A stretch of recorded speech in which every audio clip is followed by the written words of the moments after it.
اسی طرح یہ ترمذی کی روایت ہے، رسول اللہ صلی اللہ علیہ وسلم ارشاد فرمایا کہ ان کے آنے سے پہلے ملک شام یعنی سیریا سے ایک لشکر نکلے گا جس کا نام سفیانی لشکر ہوگا۔ وہ ابو سفیان رضی اللہ تعالیٰ عنہ جو صحابی ان کے خاندان سے ہوگا، ان کی اولاد سے ہوگا، وہ لشکر نکلے گا اور وہ لشکر پوری دنیا پر اپنی حکومت قائم کرنے کی سوچے گا۔ جہاں مسلمان ملے گا مسلمان کو قتل کرے گا، خاص کر کے جو سید ہیں، جو اہل بیت ہیں، جو سادات ہیں، جو حضور صلی اللہ علیہ وسلم کے خاندان سے، ان کو تو ہرگز نہیں چھوڑے گا۔ وہ ان کی عورتوں کو قتل کرے گا، جو حاملہ ہیں ان کے پیٹ چاک کر پیٹ کاٹ کر وہاں بچہ نکال کر ان بچوں کو ان کے خاندان کے سامنے قتل کرے گا۔ ایسا خطرناک سفیانی لشکر ہوگا کہ اس کے بعد مسجد اقصیٰ پر بھی یہ سفیانی لشکر قبضہ کر لے گا۔ مسجد اقصیٰ میں قبضہ کرنے کے بعد مسجد اقصیٰ کے اندر یہ لوگ شراب پئیں گے، یہ لوگ زنا کریں گے، تو وہاں پر ایک مسلمان ہوں گے، بزرگ ہوں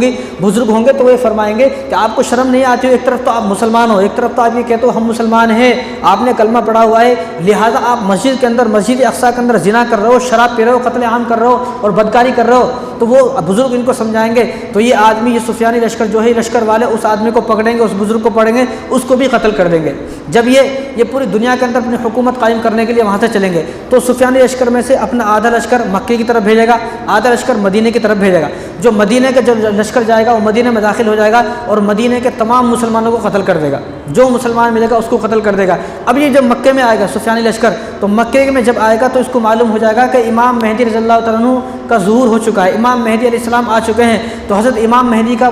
مہدی کے بارے میں جب اس کو معلوم ہوگا تو یہ مقام بیدہ، مکے سے پہلے ایک جگہ ہے مقام بیدہ، تو یہ سارا لشکر اسی زمین کے اندر دفن ہو جائے گا۔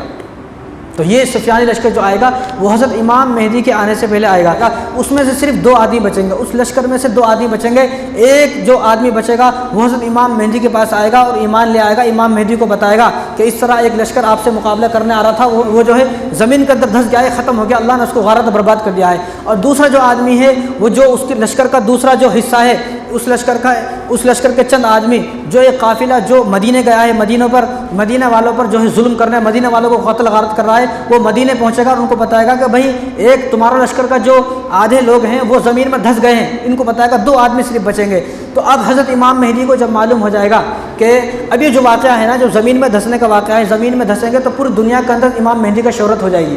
پوری دنیا کے لوگ مہدی کو پہچان لیں گے اور پوری دنیا کے اندر امام مہدی کی شہرت ہو جائے گی کہ حضرت امام مہدی اب آ چکے ہیں، اور پوری دنیا سے لوگ جمع ہو کر سب کے سب جو ہے وہ امام مہدی کی طرف چل دیں گے۔ امام مہدی کہاں ہوں گے؟ دمشق کے اندر، مسجد اقصیٰ کے اندر، تو تمام مسلمان وہاں پر چل دیں گے۔ اب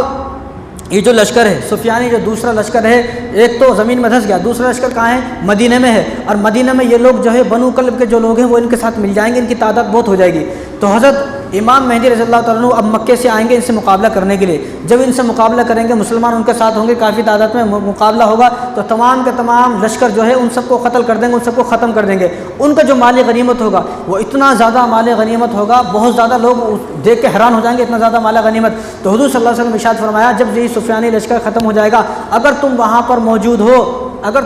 موجود ہو تو اس مال غنیمت سے ضرور لینا، چاہے تمہارے ہاتھ ایک اونٹ کی رسی ہی کیوں نہ آئے، تم بھاگنا نہیں، بلکہ اس مال غنیمت میں سے ہر مسلمانوں کو چاہیے کہ وہ حاصل کرے۔ اور اس کے بعد یہودیوں سے جنگ ہوگی، بخاری شریف کی روایت ہے، حضور صلی اللہ علیہ وسلم ارشاد فرمایا کہ مسلمان یہودیوں سے جنگ کریں گے، اور یہودی اگر کسی دیوار کے پیچھے چھپ جائے گا تو دیوار بولے گی کہ میرے پیچھے یہودی، اس کو قتل کر۔ اگر کسی درخت کے پیچھے، پتھر کے پیچھے، کسی بھی چیز کے پیچھے یہودی چھپ جائے گا تو وہ چیز بولے گی سوائے ایک درخت کے، وہ غرقت کا درخت ہے، آج اسرائیل کے اندر اس درخت کو بہت زیادہ لگا رہے ہیں، وہ درخت اسرائیل کا، وہ یہودیوں کا درخت ہے، وہ درخت جب اس درخت کے پیچھے یہودی چھپ جائے گا اور مسلمان اس درخت کے سامنے جائے گا تو وہ درخت یہ بولے گا کہ میرے پیچھے یہودی نہیں ہے، باقی درخت تو بولیں گے کہ میرے پیچھے یہ یہودیوں کا درخت ہے، بھائی یہ درخت نہیں بولے گا، باقی یہاں پر مسلمانوں کا غلبہ ہوگا۔ پوری دنیا کے اندر مسلمانوں کا، ابھی سارے لوگ مسلمان نہیں ہوں گے، سارے لوگ جو مسلمان ہوں گے، اسلامی حکومت ہوگی وہ عیسیٰ علیہ السلام کے زمانے میں ہوگی، لیکن یہاں پر مسلمانوں کا غلبہ شروع ہو جائے گا، مسلمانوں کی حکومتیں شروع ہو جائیں گی جب حضرت امام مہدی آ جائیں گے۔ تو امام مہدی جب آئیں گے تو دنیا کے اندر کیا کریں گے؟ پوری دنیا کے اندر اسلام کو عام کریں گے،